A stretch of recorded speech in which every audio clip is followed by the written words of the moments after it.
So those of you who are standing up on the edges, unless you plan to leave in the middle, so if you take a seat, that would be great.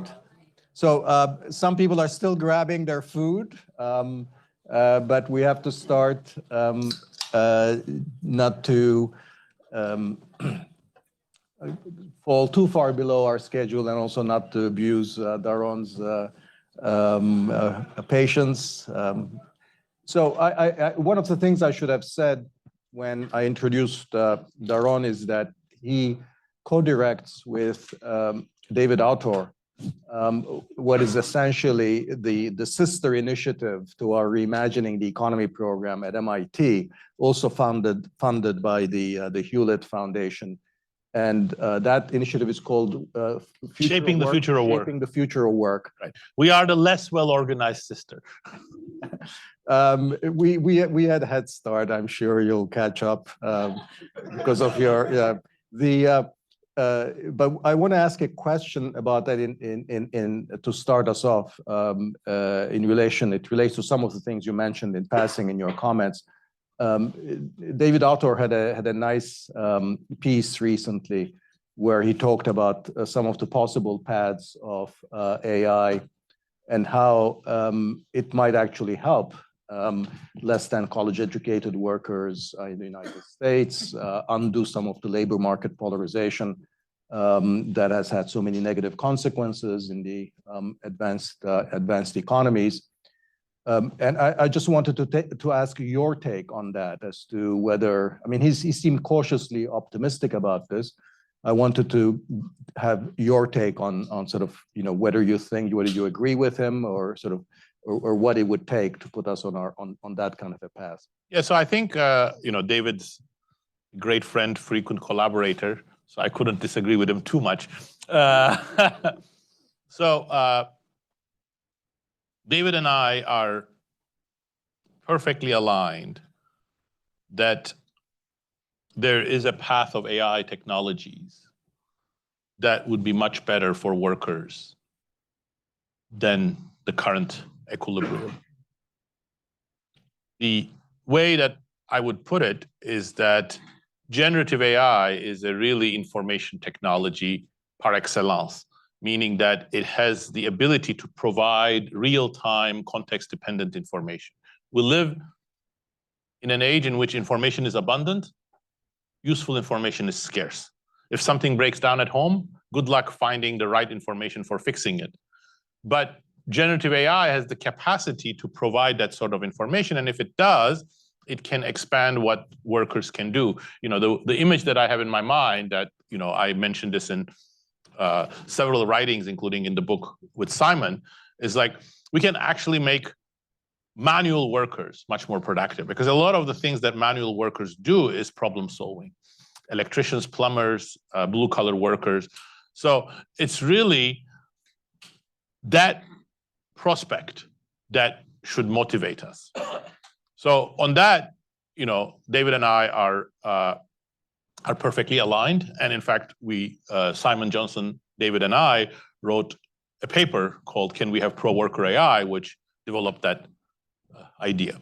Where I think David and I would respectfully slightly disagree is how likely that future is on our current path. So, because, what I worry about is that somehow we fall into the trap of believing the tech industry that that's the future that's inevitably coming. Microsoft is calling everything it does a co-pilot. That doesn't necessarily make it the kind of helpful technology. That's just a label.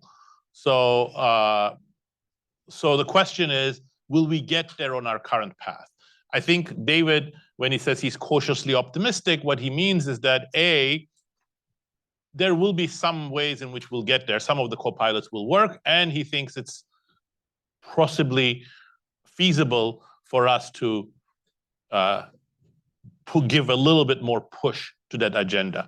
Whereas I worry that unless we really change the business model and the dominance of big tech, as well as some of the ideological hangups of the industry, that's less likely. So David and I are perfectly aligned that is feasible technically and socially desirable. He's cautiously optimistic. I am hopeful, but not optimistic. A lot of what we've been talking about in this conference is really about not just the particular instruments of industrial policy, but also sort of the governance schemes. Yeah. Everything from how do you build the state capability to how do you organize the act of steering economic activity or innovation in the right direction. And you enunciated 5 principles, the way that you think about how to, and let me see if I can remember them: democratic oversight, regulation, Pigouvian taxes, innovation subsidies, and pro-markets. I got pro-market, pro-competitive, yeah. Okay, good. Well, I fluctuated between the two. I should have stuck to pro-competitive. I want to ask you a few things just to bring that schema in kind of conversation with some of the ideas that were being discussed here. First, and maybe most importantly, on sort of the model of regulation that's implicit in this, I was surprised to hear you say, you came out very strongly, say regulation is very important, ban harmful technologies, encourage, useful technologies. And that model of regulation, I think Chuck Sable in the previous session was outlining a very different vision where there's a lot of uncertainty about the direction of technology and possible paths. And it seems that model of technology, the regulation that you have in mind is much more sort of the conventional top-down sort of, principal agent model of regulation, where we know enough about the underlying environment that we can design these rules ex ante quite clearly. In particular, that we can tell which technologies are harmful, which technologies are useful. For example, in the context of the specific example that you brought out of social media, that we now know turned out to be extremely harmful, particularly to young girls' mental health. I don't think that was so obvious at the outset. And by the time we actually got to figure that out, it's sort of pretty late. So I think maybe we might need a model of regulation that builds that kind of uncertainty in. And then how do we think about regulation precisely when we don't have that knowledge? 100%, 100%. So first of all, I completely agree with the uncertainty, and modesty is the essence here. We shouldn't pretend to know things that we don't. So the way that I have tried to formulate, and that's why I put the democratic voice as the first element, I think this sort of intervention should be tried and attempted only when there is enough agreement, both scientifically and democratically, on, and that doesn't mean 100% agreement, of course, but enough of an agreement. So that's right. In 1960, we didn't know that we were frying the environment, and we didn't know about the capabilities of renewable technologies. But in the 1990s, we did. So it's at that point, is there enough scientific consensus? Is there enough democratic agreement? That's at that point that we should have started. And some countries did start with innovation subsidies. So in the case of the mental health consequences of social media, I think now the evidence is fairly clear. I would say it was pretty clear 3 years ago. But yes, I think in 2005, 2010, it would have been much harder to know. But also, perhaps if it wasn't Facebook, but it was MySpace, it might have developed differently. So some of these are contingent. But I want to also really emphasize here that absolutely the uncertainty is key, and having the right way of sort of dealing with that uncertainty is going to be exactly that kind of state capacity that we don't have right now, but we will have to sort of develop. It will probably require a better public dialogue strategy. It will require a more flexible regulatory strategy where you can go back and update some of the regulations. So I think all of those are definitely things that institutionally we may have to build as well. I mean, it seems that there's a particular trap in the way that we think of regulation in that frame of mind, which is that by the time we actually uncover the evidence that we need, we've built a whole bunch of incumbents. 100%, 100%, 100%. And I was just going to say that, but that's exactly why intervention is so important. So that's the path dependence point that I was making. So by the time we realized that Facebook model, which you can call it a business model, it's a business model plus innovation model plus a financing model, was really so toxic. Facebook is so dominant. It has merged with other companies. It has killed alternative technologies. It has solidified a business model that is completely based on digital ads, so that alternative strategies are not going to be very easy. And it has generated a lot of even better copycats like TikTok and Snapchat that are just perfecting that business model. But it's sure, if we had known that, if that uncertainty veil wasn't so bad, we could have perhaps tried to do it before. But now it's even more imperative that we do it now. Yesterday, at some point, I joked that when economists discuss these kinds of issues, then they sort of, at the end, they come to the point where it says, of course, what you need to do, just is your state capacities. And at that point, they say we need more state capacity, and we've done our job. We can stop.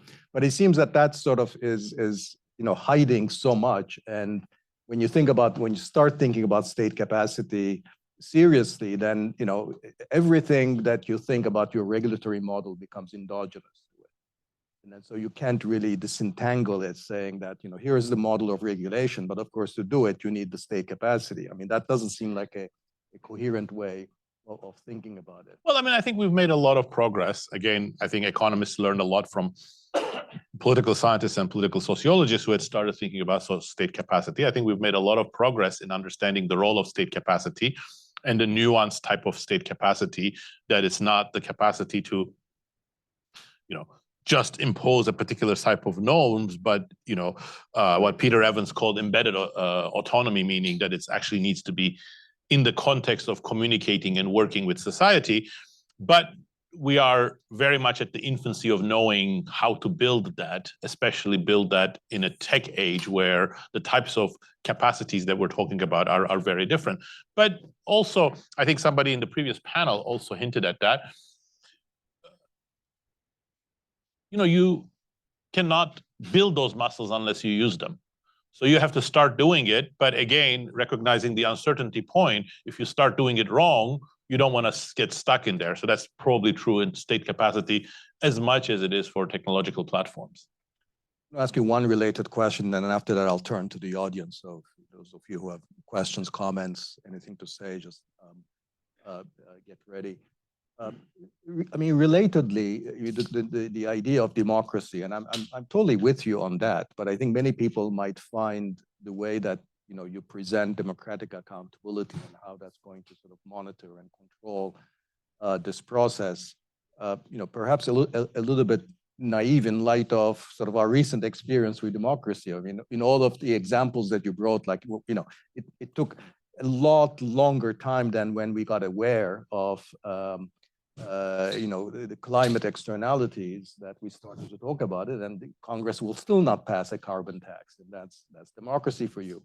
So I mean, I don't know exactly how to put this, but I mean, because I want to be optimistic about the power of democracy, and that I do believe that ultimately these policies have to be democratically accountable. But there's also another sense, which this is putting the cart in front of the horse, and how do we think about that? One way to think about it, and with respect to state capacity, for example, you missed yesterday, but we had a lot of discussion about how to unpack that notion and the real examples of how that's sort of built on the ground. So I think we've made some progress in this conference in thinking about those. But with respect to democratic accountability, I mean, are there examples where the kind of policies you're talking about have been appropriately disciplined by? Well, I'll give you some examples, but how many hours do we have? Well, I'd be delighted to know that you have so many examples of democracy. No, working. not on the examples, more on the conceptual issues. So I actually, well, this is what I'm hoping to devote a good chunk of my next several years to these issues. But in a nutshell, I think we have made two mistakes, but we shouldn't conflate that with a third thing, which I don't think was a mistake. And the two mistakes we've made in general as an intellectual environment was one, the sort of the end of history sort of idea, which is that somehow believing that democracy was the only and the inevitably legitimate form of government. I think that is completely wrong. There are many different forms of governments and political arrangements that can legitimize themselves. And there is no teleological necessity that we're going to end up with a liberal democratic system as envisaged by Fukuyama or Clinton or whoever else you choose. And I think that was one mistake. The other mistake is that, in the name of democracy, we somehow, made lots of technocratic mistakes that were top down, which together with others and democratic failures perhaps have damaged the reputation and idea of democracy. So I am completely on board with those, and putting those two together, yes, I think you can have non-democratic forms of governments that will be legitimate to some degree, that could be long-lasting, and that could also deal with some of those challenges.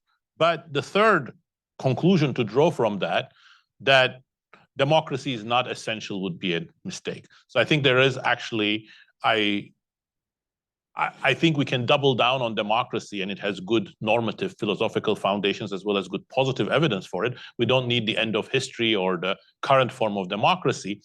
And some of my work is about how democracies are better for economic growth, better for generating public goods, and so on. And I think I won't go into the details, but in terms of practical philosophical foundations, I think democracy has a lot going for it. So, and then the third, I think democracy or some sort of democratic governance structure is the only way we can get out of this tech-laden quagmire. So I think we have to make democracy work. So I'll leave it at that, but let me give you the one example, which I think is indicative, Taiwan. I think the country that has done best in terms of regulating AI, regulating privacy, creating communication technologies that are an alternative to the sort of manipulation-based Facebook type of things is Taiwan. And democracy was completely critical. It was the democratic empowerment of the government that came after the protests when there was the sort of the China deal that fell through. It was one of those activists, Audrey Tang, who became the digital affairs minister, who spearheaded these things. She and her associates built specifically technologies that try to facilitate democratic oversight, make data available from the government, enable direct participation, but also interestingly and completely separate from these discussions that we had. So I don't think she was influenced by any of the discussions we had or people previously. They brought exactly this kind of regulatory regime. So it's not like it's a very pro-democratic regulation of AI supported by democracy, but it bans a lot of things. So for example, it bans using your data in manipulative ways. It bans harmful ways. TikTok cannot be used in Taiwan, for example. So it's not on the one hand, on the other. It's actually a pretty strict set of limits, but all sort of justified by democratic ideals and getting some amount of democratic support. Great. So let's, Gordon. So thanks, Daron, very much for being with us today. Your discussion about your 5 principles are very much oriented about constraints we should place on what capital can do and where capital should go.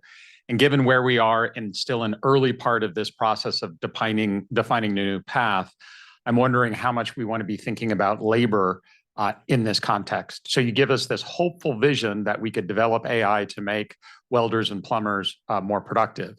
But that takes changes in an educational system and the way in which we're aggregating demands of groups that are usually left out of the process in the formation of technology. And to date, the examples aren't good. 10 years or so ago, when data science was being defined as a field, we were in this kind of Pollyannish world in which it was computer scientists and domain scientists who were going to come together, and the pediatric oncologists were going to tell the computer scientists what to do, and they would go out and do it. Lo and behold, what do data science programs look like today? It's computer science. Domain science is gone. So what is the role for thinking about significant changes in the way in which we educate and train workers and the role of government in that process?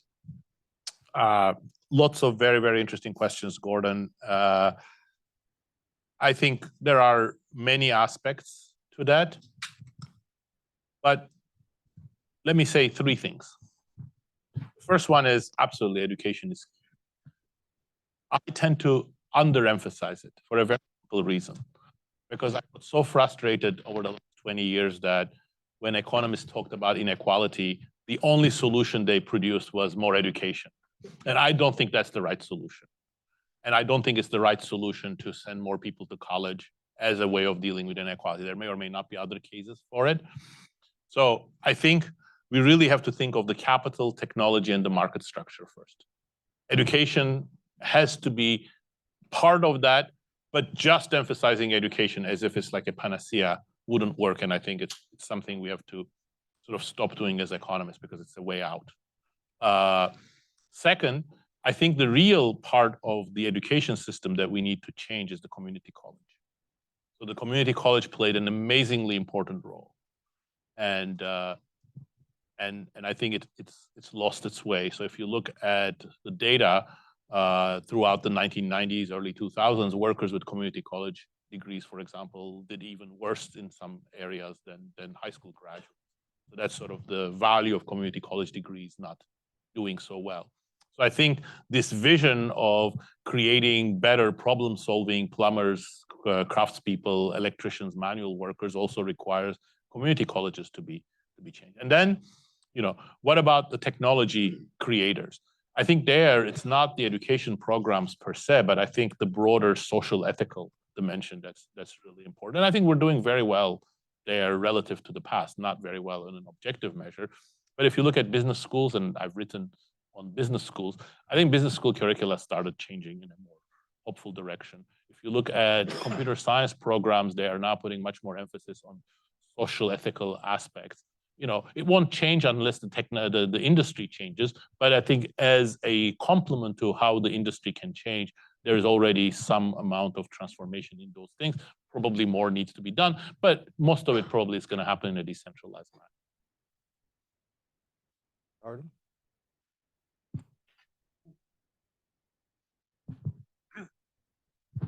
I want to follow up on Dani's question about state capacity and democracy. I've been working a lot in the last few years on South Africa. And South Africa is a country that over the last 20 years has become dramatically more democratic. There's elections, there's everybody votes, there's political organization, the party itself internally is super democratic. And it's been accompanied by collapsing state capacity that I have not seen in many places. The electricity system has stopped working, the port system has stopped working, the rail system has stopped working, security has stopped working, water has stopped working. So across the board, in all things you would, in some technical way, associate with state capacity, have been dramatically deteriorating with gigantic social consequences.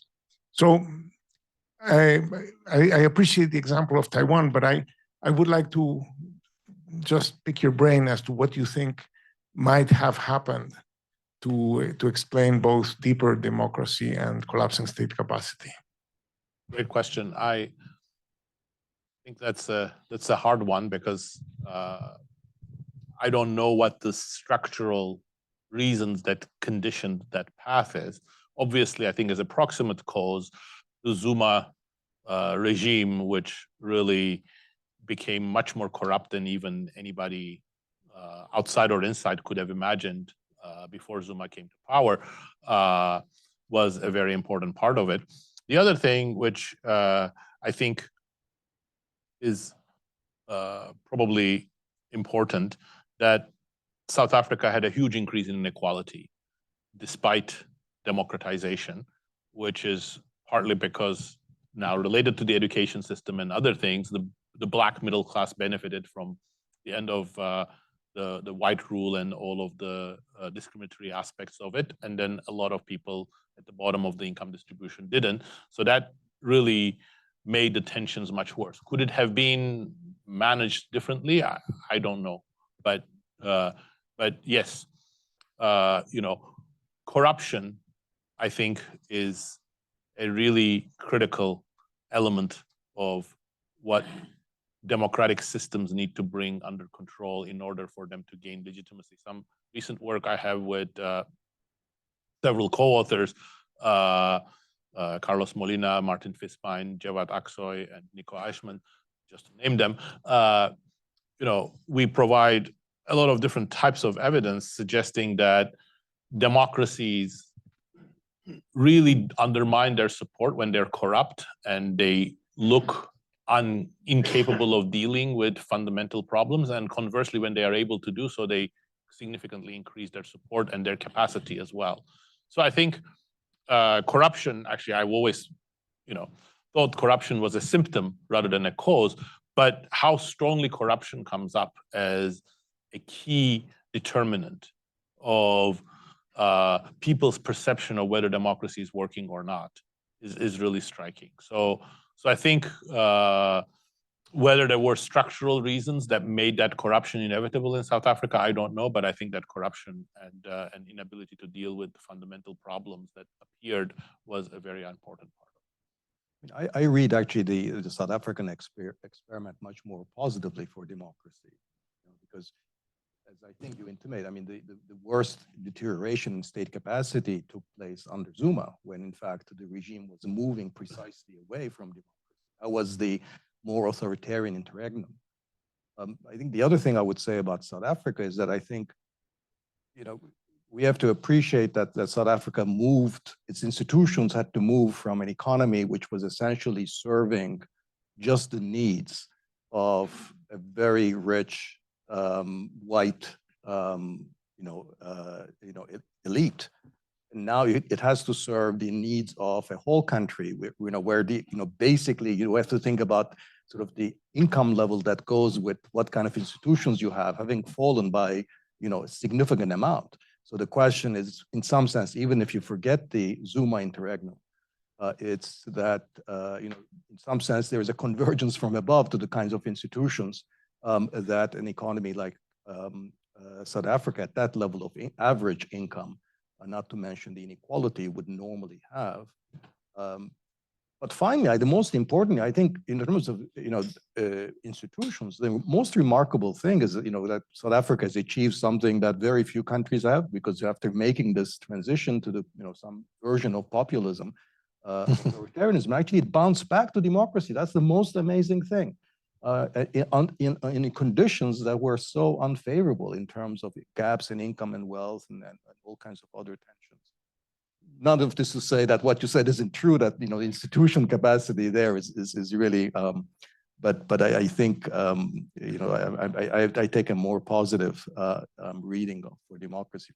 Excellent point. Yeah, John.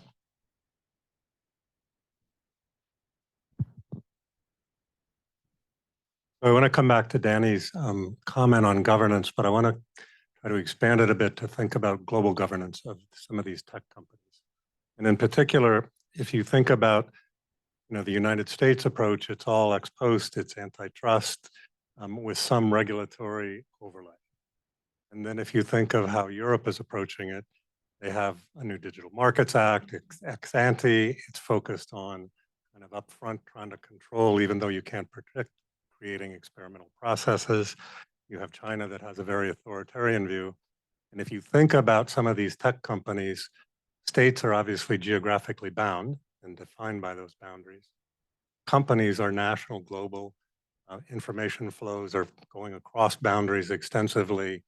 And so when you think about the regulatory and the oversight and global governance of those issues that you were talking about earlier, like the mental health ones, what kind of global governance institutions or processes could potentially be put in place to help deal with that? Because if you think about something like GDPR, you know, Europe put it in place first. The US has to react to it. California models it after that. And then Microsoft comes in, Brad Smith says, you know, please don't give me, you know, 190 country instantiations of GDPR. Let's make GDPR the standard. I may not have done it that way perfectly. And all of a sudden you have a first mover and a set of standards and an approach. Is that a reasonable way to think about how to get control of some of these technologies? Look, I think we live in a seventh best world. And in a seventh best world, that's not actually too bad, in my opinion. You know, absolutely. Global challenges require global institutions, but you don't have the global institutions. And even if you can have global institutions, they're going to be very flawed. If we set global tech standards if we attempted to do them in 2010, it would have been completely US dominated and it would have been extremely permissive. And we would have gotten nothing like the antitrust that you get in Europe, the GDPR, or the Digital Markets Act. So I think we're in a better world because these companies, however powerful they are, they care about their bottom line. Europe is too important. They can't escape Europe. So Europe is actually acting as a regulation leader and US has to follow. So actually that's not horrible. The first best of proper global governance would have been fantastic, but I'll take that to US setting the agenda at the moment. And I certainly wasn't defending. Right. Okay. So I think what I'll do is actually take a few questions at a time and give Daron the freedom to, you know, weight those questions appropriately. So Alessio, and then you in the back and all the way at the back. Yeah. So. Thanks. I guess, I mean, one of the characteristics of your recipe, of your 5 points, is that you want to be incentive compatible. And to a certain extent, and you're hinting at this, regulation itself should be incentive compatible and governments respond to incentives. And so my question is, in an environment, we're moving to an environment that is more tense geopolitically.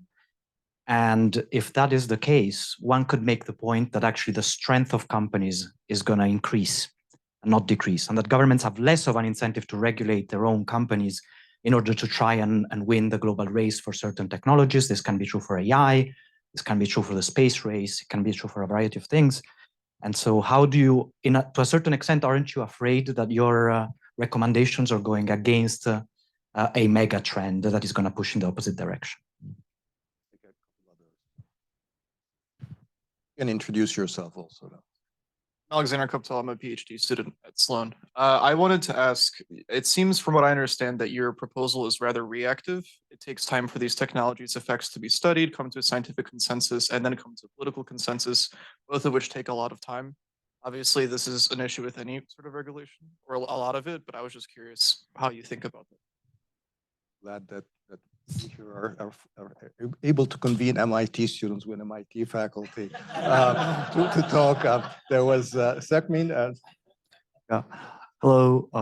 I just have one quick question where I think you talked about one of the solutions to a lot of the problems is doing it through like a democratic process, but in a highly like polarized environment where anytime it's hard to get any consensus and anytime we pass a regulation, there's a huge backlash where we don't know a policy will last.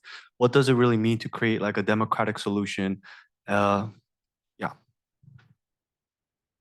See, Abhishek and then Claudia, so let's take those. Yeah, it kind of nicely builds on the last question on democratic oversight to, let's say, the technological change, but also, I think in effect, private enterprise activities, I mean, is what we are talking about. Like if you're trying to control what Facebook is today doing or a fossil fuel company is today doing, it's not necessarily the technological change, but also the current business models which are entrenched.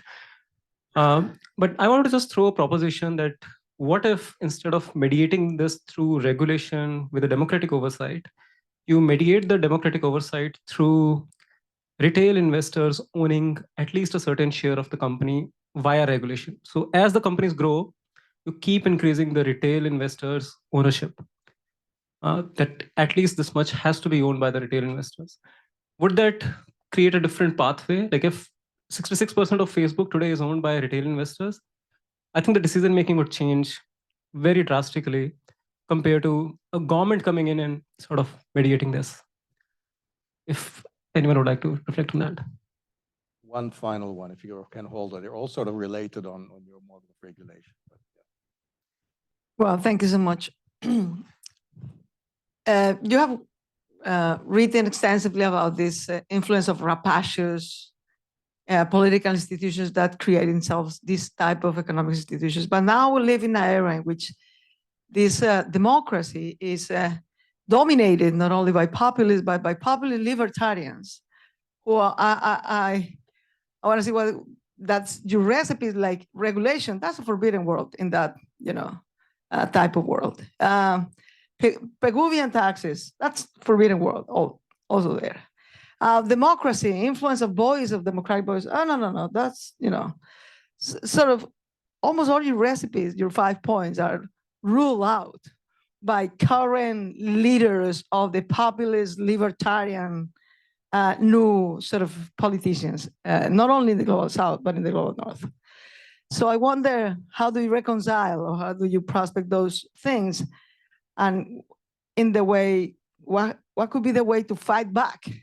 Not only rapacious, extractive politics, but also I would say rapacious, libertarian, populist politics. Thank you, Claudia. Thank you, everybody. Those are excellent questions. In terms of your suggestion, Abhishek, I think we should experiment with it. I'm not super hopeful because I think even retail investors would, in this current environment, look at the bottom line. And if the current institutional structure makes, say, digital ad pricing and individualization of data a profitable strategy, Facebook would continue to do that, even if Mark Zuckerberg owned only 15% of Facebook. But we should experiment with it. There's much more to be learned there. In terms of a common element in some of the questions, if there was a better governance model than democracy that I could think about that I believed would work, I would be very open to it. I just don't think it exists. I think the danger of empowering an elite selected group of regulators or politicians without the democratic oversight, I think it's much, much more dangerous. So, but I also think that, as I said, democracy has a lot of problems. There are alternatives, and these alternatives have their own logic. And some countries, say Brazil under Bolsonaro, the US under Trump, are experimenting with many different things. But we're also at a point in this 21st century where, democratic governance has gained a certain degree of acceptance that very few leaders are able to turn back on it completely. Myanmar, perhaps. But Putin, Bolsonaro, Trump, Le Pen, they all pretend or claim to be more democratic than the alternative. So the democratic processes are there, and I think they do have a say in this. And then this is also the reactive. I think it is reactive, but I think reactive has a lot of virtue because it's only the reactive that can get the democratic buy-in. Let me give you my experience with US lawmakers. When I first started talking to US lawmakers on AI, many of them were completely uninterested, and their approach was very ideological. When I talked to them over the last 2 years, it's a complete sea change. Republicans are much more aligned on these issues with Democrats than might first meet the eye, because I think the democratic processes, even in this broken down US system, are working. So I actually was heightened when I spent a little bit of time talking to senators and committees and things like that, which is not a perfect recipe, but it's again, it's like a glimmer of hope. But Alessio, coming back to your question, the way I would think about it is that there are two sets of forces that are going in very different directions, and we have to live with both of them, but one of them we can leverage more. One is that there are going to be some technological axes where zero-sum or negative-sum competition is inevitable. I don't know whether AI in the biggest sense fits into that or not, but certainly monitoring, censorship, surveillance technologies fit into that. You're never going to be able to change the Chinese Communist Party's priorities to do more surveillance, and they are pouring a lot of the money into surveillance, and that's having a real effect on the direction of AI and some related digital technologies that then they are being exported to other countries around the world. That's unfortunate. You can't beat that. But then there are other axes in which there could be more complementarity and potentially semi-cooperative solutions. Climate change is the case in point. When Chinese factories improve cost conditions, reduce costs in solar panels, that helps India, that helps the US. If the US manages to redirect technological change more fundamentally towards new blockages such as batteries, hydrogen, storage, more on the wind technology and so on, if those breakthroughs are made, that's going to help the rest of the world. So, and I think there are parts of AI that are within that category. If we can get more of the sort of worker complementary AI, if we can deal with the mental health problems, I think China, India, US, and Europe will all jump on the bandwagon. So that creates a complementary or cooperative nexus. And look, actually, China is ahead of the US in dealing with mental health problems. We have a lot to learn from their regulations, not from their values, but from how China has been able to very quickly bring their very powerful tech companies to heel on certain number of issues. So if you can combine what was learned from the European experience, from the Chinese experience, together with proper democratic values, I think that's something you can build on. So I think we have to distinguish those axes. As long as the first axis, which might at some point include autonomous weapon systems, hopefully not, it's going to include some surveillance. If we can limit those and leverage the rest more, I think the current non-existing global cooperative environment could actually improve. There's a lot of old-fashioned common sense in what you're saying, which I like a lot. Which of course also makes you very avant-garde for an economist, which I also like a lot. So I'm going to ask you a final question, and then we'll let you go. This is really about sort of how much economics the profession has changed and the role of economists. I mean, a lot of the things that you're talking about, in some sense, are still very controversial. I mean, I think the idea of redirecting technological change. I've been so many meetings with other economists where I voice sort of similar things, and it's incredible the response you get that this is something you just cannot do, and it's just a crazy idea. I'm sure you're familiar with the experience. I've gotten some of that, yes. But is it the case that compared to when you were starting out, that economics, we have just gotten your PhD, and that sort of economics was in some sense more closed-minded about such things, and that it's always on the whole, by virtue of becoming more empirical or whatever, has become a little bit more open-minded to think about? Yeah, I think so. The way I would put it is that economics has a lot of blinders, but it's actually very open. So meaning that you can actually challenge the blinders and people sort of accept that and don't completely shut you up. It was 50 years ago that Abe Lerner said about economics that economics became the queen of social sciences by choosing as its domain the politically solved problems.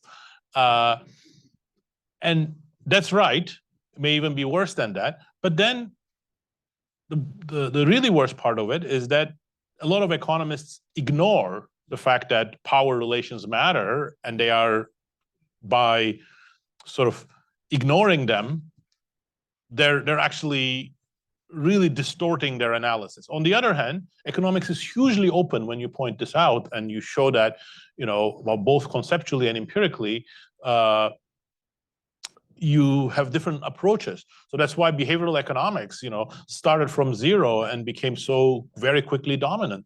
Political economy, which was, for a while, quite like a marginal field, became more central. So I think economics, because of its empirical nature, because I think it's a very decentralized field, and it's a very positivist field, is quite open to challenges, but it has its own blinders. So I think that's not a bad place to be as we are confronting a lot of new problems and questions to deal with. Right. I mean, I think you are one of the key reasons to be optimistic about the future of the profession. So let me, please join me in thanking Daron for this very stimulating.